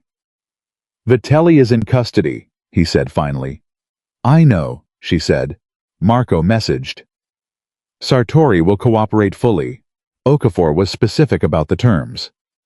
"I know. The investigation will take time, a year, maybe more. There will be proceedings. You will need to be present for some of them." "I know," she said again. He looked at her profile. She was looking straight ahead, the case in her lap, her hands quiet on its surface. "Your father," he said. "The record will reflect what he did, what he built, that he was not what Vitelli said he was. That is going to be part of the official finding." Isabella did not say anything for a moment. When she spoke, her voice was steady. "He told me," she said, "in the last call we ever had, that he had not left me unprotected. I told him to stop being dramatic." She paused. "I spent 9 years wishing I had said something else. Asked more questions. Told him I understood." She stopped. "I did not understand. Not then." "You understand now," Adrian said. "Yes," she said. "And he knew you would," Adrian said. "That is why he built the lock the way he did. He did not build it for the person you were at 22. He built it for the person you would become when you were ready." Isabella looked at the case, the name on the bottom in permanent marker in her father's handwriting. Romano. His name. Her name. The same name carrying the same weight across 9 years and 1 night that had finally at 12:47 in the afternoon delivered it to where it was supposed to go. She thought about her father at 6:15 in the morning making coffee. Sports first, then business, then front page. Numbers do not lie. They just wait. She thought about Dominic Moretti agreeing to wait, choosing the protection of innocent people over the urgency of the moment, trusting that the truth had enough patience to outlast the people trying to bury it. She thought about what it meant that both those men had been right. "What happens to you now?" she said. "There will be a legal process," Adrian said. "There is no version of what I agreed to today that does not have a legal process attached to it. My lawyers will be managing it starting this afternoon." "And the organization?" He was quiet for a moment. "The parts that were built on legitimate foundations will survive," he said. "The parts that were not will be addressed in the proceedings. That is the agreement." He paused. "It is not a comfortable agreement, but it is an honest one." She looked at him. "You chose it," she said. "I chose it," he confirmed. "Even knowing what it costs. Especially knowing what it costs," he said. "Because the alternative was continuing to run something I did not fully understand and did not fully control, built on my father's name and Vitelli's fraud, and calling that a life." He stopped. "My father waited because moving too soon would have destroyed innocent people. I moved now for the same reason. And I am going to spend the next year in legal proceedings, and I am going to come out the other side of them with something my father always wanted for this family." "What?" she said. "A clean foundation," he said. "Something real." Isabella looked at him for a long moment. She thought about trust, and what it actually was, not the performed trust of two people who had decided to believe each other, but the earned kind, the kind that built itself out of a night in a diner and a safe apartment and 3 hours in a conference room and a photograph of 2 men who had tried to do the right thing together. "You are going to need people around you," she said. "Through the proceedings, people who know the full story, who can speak to what was done and what was not done and what the difference is." "Yes," he said. "People who are not afraid of the weight of it." "Yes," he said again. She looked at him. "I am not going anywhere," she said. Adrian Moretti, who had sat across from her in a 24-hour diner at 3 in the morning with the expression of a man learning to be read, who had walked into a federal judge's meeting room and agreed to give his complete cooperation without a deal negotiated in advance, who had looked at a photograph of his father and her father standing together and understood what had been trusted to him. Looked at her with something in his face that she could not have named in a single word. It would have required several. Something about weight. Something about relief. Something about the specific quality of not being alone in what you are carrying. "I know," he said. He said it quietly, not with the performance of a powerful man acknowledging a loyal ally, with the realness of a man who meant it. Outside the city continued in its enormous, indifferent movement. 12 million lives, crossing and recrossing each other in the way of a city that did not pause for any individual story. But this story was not finished. Not quite. There was one more thing the case contained that Isabella had not yet shared with anyone. One more page at the very bottom beneath everything her father had built. A page she had read in the diner in the first 45 minutes and had turned face down and placed at the bottom of the stack. A page she had been carrying through the entire night and day without mentioning. She reached into the case now. She found the page. She held it for a moment without turning it over. Adrian noticed. "What is that?" he said. Isabella turned the page over. It was a letter, handwritten. Not in her father's notation shorthand, but in his actual handwriting, the handwriting he used when he wrote to her the particular shape of his letters that she had known since childhood. It was addressed to her, and the first line read, "Bella, if you are reading this, then you found the door, and you were brave enough to open it, and I want you to know something before you carry anything else." Her hands were completely still. "Do you want me to leave you alone with it?" Adrian said quietly. She thought about it. She thought about her father at his kitchen table. She thought about trust and what it was built from and what it required. "No," she said. "Stay." She began to read. The letter was 4 pages long. Isabella read it the way you read something you have waited for without knowing you were waiting for it. Not fast, not slow. With the particular attention of someone who understands that every word is load-bearing, that a man who spent his career making sure every number meant exactly what it said would have written to his daughter with the same precision, the same care, the same refusal to let anything important go unnamed. Adrian sat beside her and did not speak and did not move, and she was aware of him the way you are aware of someone who has chosen deliberately to hold space for something they are not part of, and she was grateful for it in the specific way you are grateful for things that cost another person something. She read, "Bella, if you are reading this, then you found the door, and you were brave enough to open it, and I want you to know something before you carry anything else. I did not keep you out of this because I thought you were too weak to handle it. I kept you out of it because I was afraid. Not of the people who were threatening me. I had made peace with that risk a long time before I wrote this letter. I was afraid of what knowing would do to you before you were ready. I was afraid of handing you a weight that had no handle yet. So I built the handle, and I hid it where I knew it would wait for you safely in the hands of the only man I trusted completely." Dominic Moretti was not a simple man. I will not pretend to you that he was. The world he operated in required compromises that I, as an accountant with a clean set of books and a daughter I needed to look in the eye, could not always reconcile. But I will tell you what I know to be true without any qualification. He was the only person in the structure surrounding his organization who, when I came to him with what I had found, chose to believe me immediately and to act on that belief, even when acting was the more dangerous choice. He could have had me silenced. He had the means, and in a certain reading of his interests, the motive. Instead, he sat with me for 3 hours, and we built a plan together. We agreed that the evidence needed to be preserved in a form that would survive both of us, because we both understood, though we did not say it directly, that Vitelli was dangerous in the specific way of patient men who do not move until they are certain. Dominic told me one thing in that meeting that I want to pass to you now. He said, "Giancarlo, the truth does not need us to survive. It only needs one person at the right moment to pick it up and refuse to put it down." I built that case for you, Bella. Not for a prosecutor. Not for a judge. For you. Because I wanted you to have the proof that your father was not a coward. That he saw something wrong, and he did not look away from it.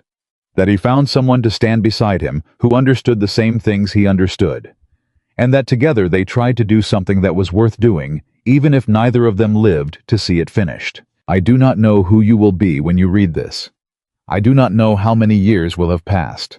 I do not know what the world will look like or what you will have been through to get to the moment when that lock opened. But I know who you were at 22 when I last heard your voice, and I know what that tells me about who you will become, and I am not afraid for you. I am proud of you. Finish it. Your father. Isabella held the last page for a long time after she reached the end. She did not cry. Not in the way that people expect grief to look. What moved through her was something older and quieter than tears. Something that had been waiting in the specific cavity that loss creates and that fills slowly and imperfectly with the things the lost person left behind. Her father had known, not just that she would find the case, that she would not put it down once she found it, that she would carry it all the way to where it needed to go, that she would be, when the moment came, exactly the person the moment required. He had known her better than she had known herself. Adrian spoke very quietly. What does it say? Isabella folded the letter along its original creases, the creases her father had made when he folded it, and placed it at the bottom of the case beneath everything else. The last thing, the thing under all the other things. It says he was not alone, she said, and neither was your father. She handed him the letter. He looked at her before he took it, checking, and she nodded, and he read it with the same quality of attention she had used, unhurried and total. And when he finished, he sat with it in his hands for a moment, and then he placed it carefully back on top of the other documents, and he said nothing for a while, and she let him have that silence the way he had given it to her. When he spoke, his voice was different, not softer. More honest, which was different from soft. Softer meant surface. More honest meant something underneath the surface had moved. He called my father the only man he trusted completely, Adrian said. Yes. My father never told me about him, not once. No. He protected it, Adrian said.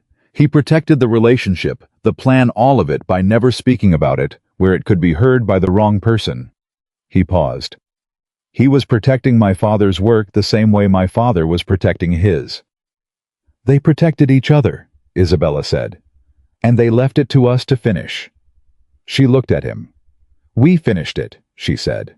The weight of those two words in that hotel lobby, in the afternoon of a day that had started before dawn in a diner on 72nd Street, settled over both of them like something earned rather than given.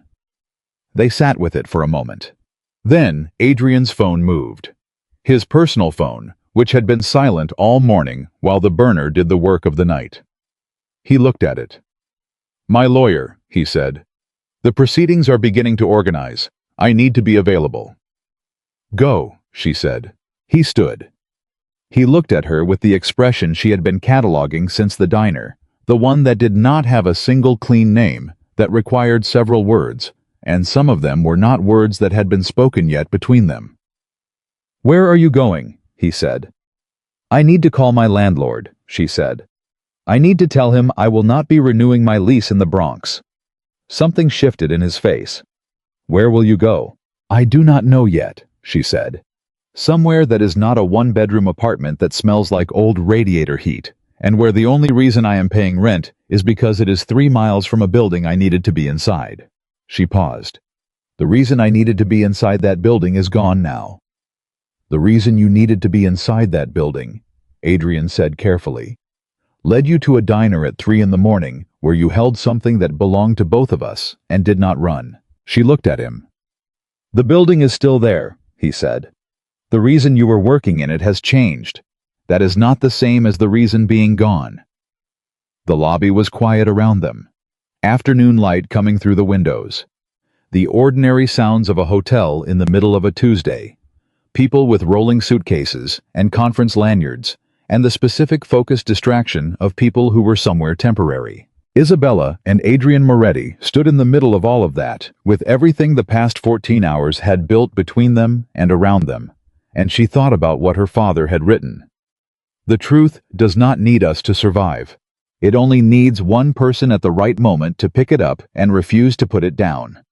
She had picked it up. She had not put it down. And the person standing in front of her had stood beside her while she carried it all the way to where it needed to go. Call your lawyer, she said. Yes. And when the proceedings begin, when you need someone who knows the documents the way they were built and can speak to what they mean and where they came from, call me." "I will," he said. "Not as a witness," she said. "Not in any official capacity. As someone who has been through this with you from the beginning, and who knows the full story, because she was in every room where the full story was told." He looked at her. "As a partner," he said. She held that word for a moment. It was, she thought, the right word. Not the only right word, but the first one.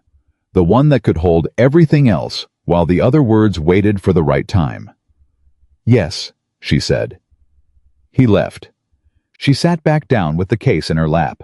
She sat there for a while in that hotel lobby, with her father's letter folded on top of everything he had built. And she thought about the night and the morning, and what had been accomplished, and what it had cost, and what it had given back. She thought about Rosa Catalano, who was safe, who would wake up this morning not knowing how close the night had come to her door, and would make breakfast for her daughters, and complain about the subway, and go through her day in the ordinary completeness of a life that had not been touched by any of this. She thought about Bernardo Cassetti in Naples, an old man who had finally set down the weight he had been carrying across an ocean for 11 years, and who would sleep tonight. She hoped with the specific quality of rest that only comes when you have stopped running from something. She thought about her father at 6:15 in the morning making coffee. She thought about Dominic Moretti choosing to wait. Choosing the protection of innocent people over the urgency of an outcome. Two men at a table with a plan that neither of them lived to see completed, trusting that the truth had enough patience. They had been right. She opened the case one more time. She looked at the photograph. Her father and Dominic Moretti, standing together with their worried expressions, looking at something outside the frame. She had spent the whole night and morning thinking about what they were looking at. What had been outside the frame of that photograph that had made two careful men look worried in the specific way of people who understood a situation and were concerned about what it required of them? She thought she understood now. They were looking at time, at the distance between where they were and where the truth needed to get. At the gap that neither of them could close alone, and that would require someone else at the right moment to cross. She closed the case. She stood up. She walked out of the hotel into the afternoon of the city, and she stood on the sidewalk for a moment with the case in her hand, and the cold air of New York moving around her, and 12 million lives crossing and recrossing in the enormous, indifferent machinery of a city that did not slow for any individual story. But her story was not invisible anymore. It had never been invisible. It had been hidden. Those were different things. Invisible meant it was not there. Hidden meant it was there, and waiting. Her father had built something real, and hidden it carefully, and trusted that when it was found, it would be found by someone who could carry it, and he had been right, and the distance between hidden and found had been 9 years, and one open door, and a case with her name on the bottom in permanent marker. She took out her phone, not the burner. Her own phone, the one with her contacts and her messages, and the life she had been living in the Bronx for 3 years while she waited for the door to open. She called a number she had not called in 2 years. It rang 3 times. Isabella. Her aunt's voice, her father's sister, a woman in her 60s, who had sat with Isabella at Giancarlo Romano's funeral and held her hand and said nothing because there had been nothing adequate to say. "It has been so long." "I know," Isabella said. "I am sorry." "Do not apologize," her aunt said immediately. "Where are you? Are you all right?" "I am all right," Isabella said. And then, because it was true, and because her father had raised her to lead with facts and let the facts carry the weight. "I need to tell you something about Papa, about what he was doing before he died, about what he left behind." A silence. "I am listening," her aunt said. Isabella walked slowly along the sidewalk with the case in her hand, and she told her. Not everything. Not the night and the morning in full, the diner and the safe apartment, and the judge and Sartori and Vitelli in handcuffs at 2:15. That would come later in pieces over time.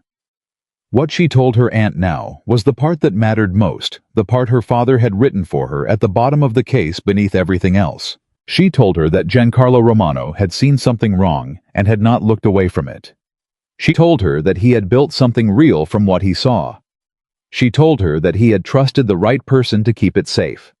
She told her that it had survived him and found its way to where it needed to go, and that what he had built had done exactly what he had built it to do. She told her that his name would be part of the official record, that the finding would reflect what he was and what he was not, that the lie Vitelli had told, the lie about an informant who had been handled, would be corrected in a proceeding that would carry his name in its documentation as the man who had seen the truth and refused to let it disappear.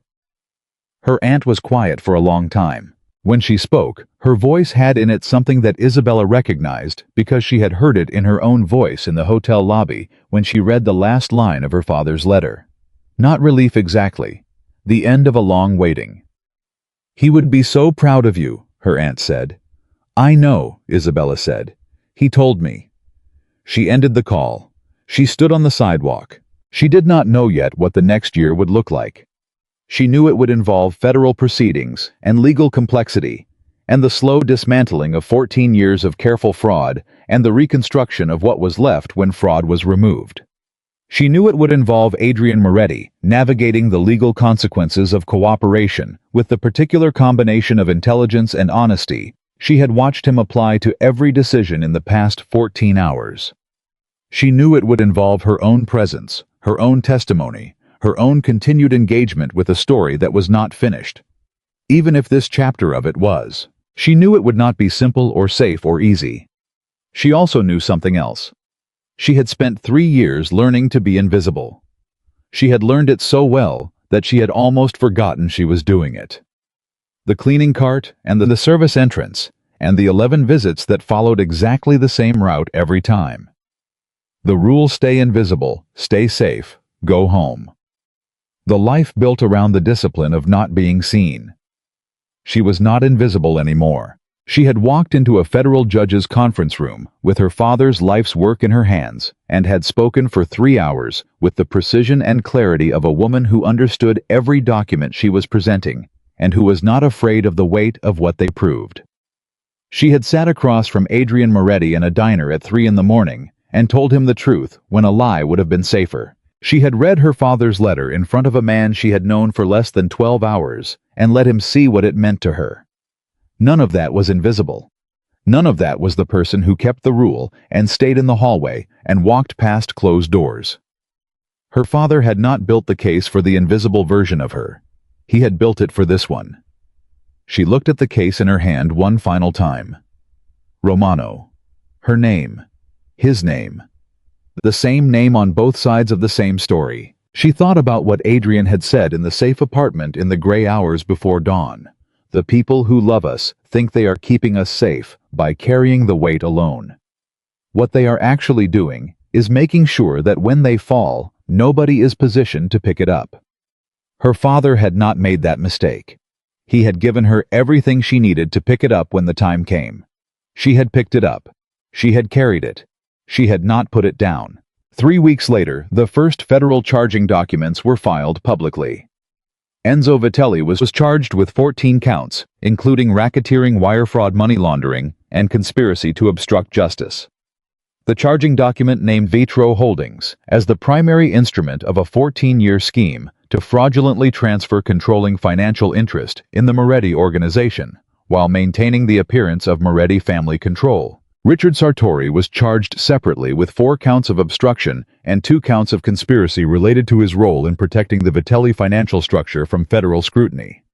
His cooperation agreement reduced his exposure significantly, but it did not eliminate it, and he understood that and had chosen it anyway. Marco Donati, the contractor, who had sent his men to the penthouse on the night of October 14th, was charged with 2 counts related to the attempted retrieval of the case.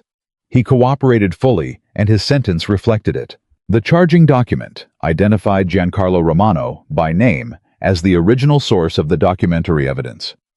It described him as an accountant who, over the final years of his life, compiled a comprehensive record of the fraudulent transfers at significant personal risk, who preserved that record in secure custody with the cooperation of Dominic Moretti, and whose work formed the evidentiary foundation of the entire investigation.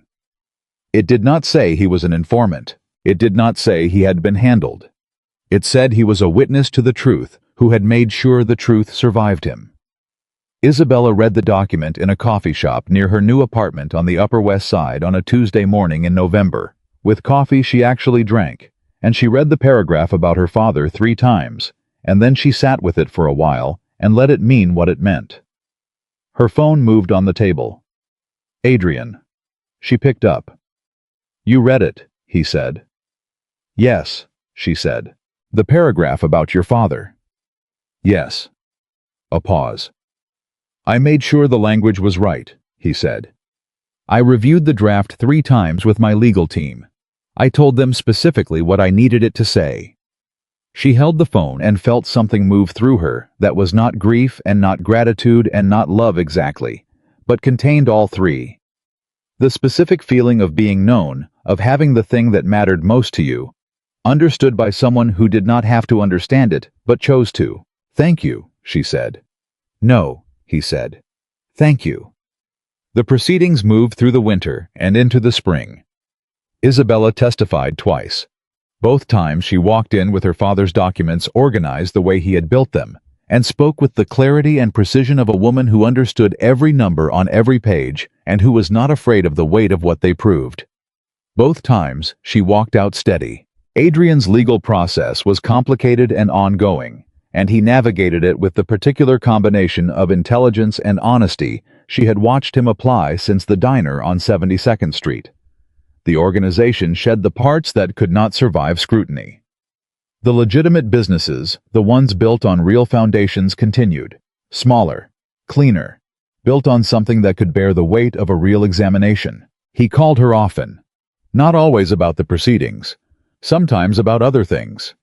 The kind of other things that accumulate between 2 people who have been through something real together and who have discovered on the other side of it that the person they went through it with is someone they want to keep talking to. She told him about her father's coffee ritual, and he told her about his father's newspaper habit back page, first sports, the same as Giancarlo Romano, but in opposite order, and they both paused at the same moment when they understood what that said about 2 men who had sat across a table from each other and recognized something. In the spring on a Tuesday afternoon, with the city doing what it did in April, attempting warmth and not quite achieving it, but trying with visible sincerity.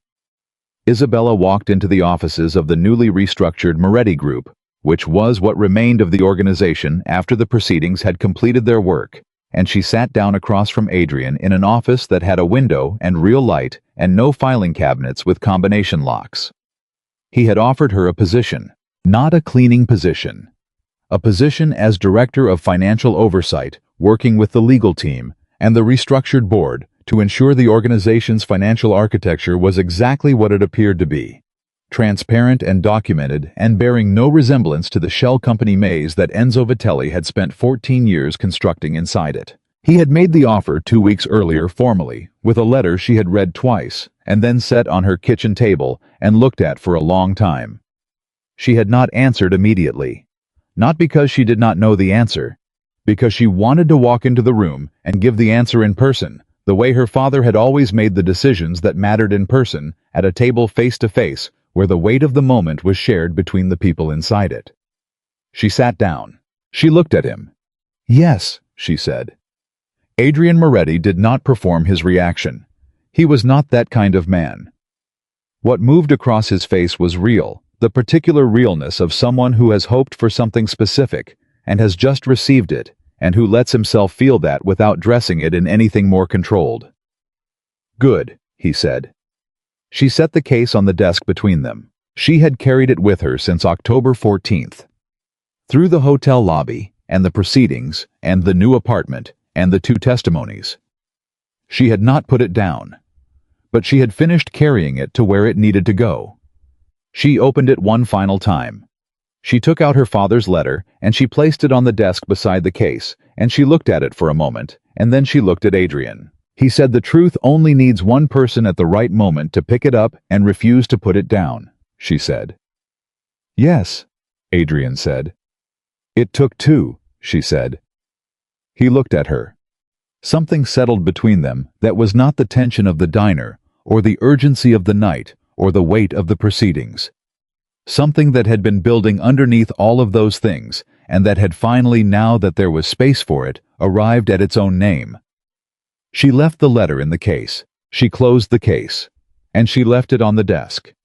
She did not need to carry it anymore. The truth had arrived where it was going. Her father's name was clean. Dominic Moretti's trust had been honored. Vitelli was facing the full weight of 14 years of patient fraud in a courtroom where the evidence was airtight, and the witnesses were unimpeachable, and the accounting was finally correct. Isabella Romano had walked into a room she was not supposed to enter, found a case she was not supposed to find, and carried it through every locked door between that night and this morning. She had not been invisible. She had never been invisible. She had been waiting the way the truth waits for the right moment, and the right door, and the right person standing beside her who understood what she was carrying and chose to carry it with her. She had been her father's daughter from the beginning. And the woman who everyone overlooked was the one who changed everything. Not because she was powerful, not because she was fearless, not because she had nothing to lose, but because she had everything to protect, and the courage to understand that protecting it meant picking it up and walking forward and refusing no matter what the night required to put it down. That was who Isabella Romano was. That was who she had always been, and from this day forward everyone would know it.